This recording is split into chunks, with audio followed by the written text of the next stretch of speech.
The Friday, February 14th edition of Daily Graphic is reporting this morning. Committee probes recruitment into security agencies.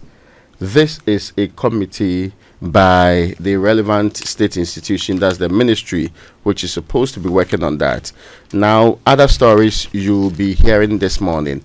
Agric Ministry rolls out irrigation for wealth creation. Irrigation for wealth creation in 8 regions. And Car Power threatens to shut down over $370 million debts. That's also on the front page. The other story here, the biggest story, political class must hold itself accountable. This is Majority Leader in Parliament, Mahama Ayariga. He says it is dangerous for the political class in the country to refrain from holding one another accountable whenever there's a change in government. He said it will be a dangerous thing to ever happen to Ghana's democracy if a certain group called the political class were allowed to conspire to protect one another. I see that's not happening, but contributing to a debate on the floor of Parliament, Mr. Ayaga contending that the day we stop holding each other accountable will be the day, as he has actually stated, the electorate will lose confidence in the country's democracy. And he proceeded to say, I take the position that indeed the reason why voters go and vote for one political party as against the other is that they will come and hold each other accountable. So that's on the biggest stories. Now, page 2 has a very interesting write-up by Clara Kasati Berry. And it says summary of financial recommendations of the CRCC 2023. And it goes through some of the summaries to include the Constitution provides itself procedures for changing any of its provisions and the other details that you should know about it. President John Mahama, of course, swore in an 8-member committee to review the Constitution. The President tasked the committee to engage in stakeholders and solicit their views. We know that. But this is an entire page. And the writer is the chairperson of the CRCC 2023. That is also here. Now, the other story that you should find interesting, Winston, is on page 9. Hundreds of foreigners freed from Miami's scam centers, and more than 250 from 20 nationals. I will not be shocked if Ghanaians are part, who had been working in telecom and fraud centers in Miami's Karen state have been released by an ethnic armed group and brought to Thailand. Now, Ukraine will not accept peace deal reached without Kiev. That is Zelensky there. And today is what? Today's date is 14th, right? 14th, yeah. 24th or 26th? It will be 3 years since Russia invaded Ukraine. This war was supposed to last less than 10 days. But apparently we are entering the 3rd good year where this is happening. It says that we know peace without Yes, Kiev. As in Ukraine being involved. Okay. Yes. Now, Modi meets Trump in Washington. This hug is not a very genuine hug. You watch the man. The Indian man is genuinely hugging the American. The American is restraining at the highest level, and the facial expression is even not one of our accommodating one. It is. When is our president meeting Trump?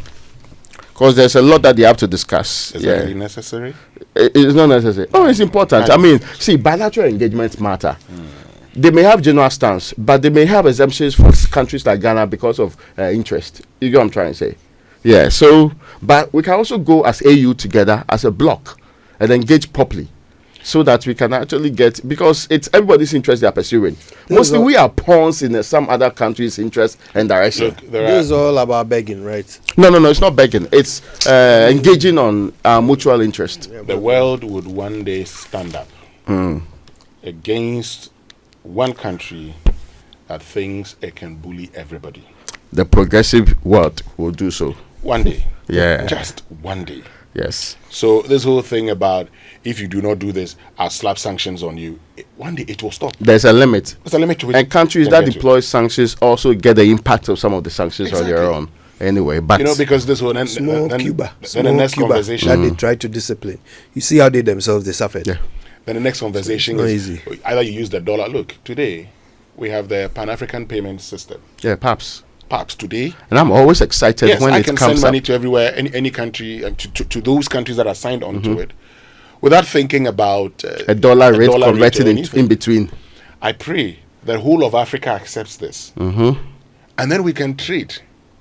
And eventually, as the BRICS considers their own ways of trading, also, the world will get there.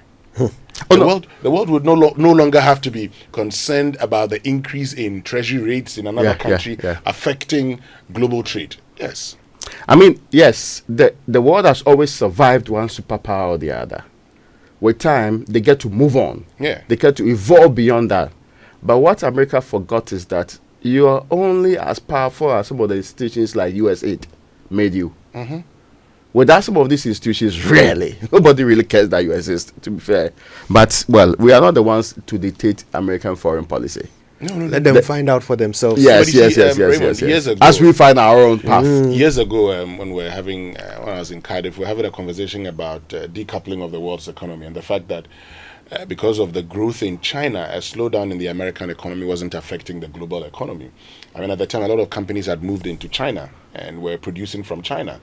And the reality is that eventually, China actually also realized that a lot of their population was aging. They relaxed rules. It's only in Africa that we consistently talk about the fact that the world's youthful population is in Africa. And that in itself is not a benefit to this continent. I just can't understand it. You know, I remember in 2015, in 2008, I think I was a year or two at, what they call it, Radio Universe. This conversation about youth dividend.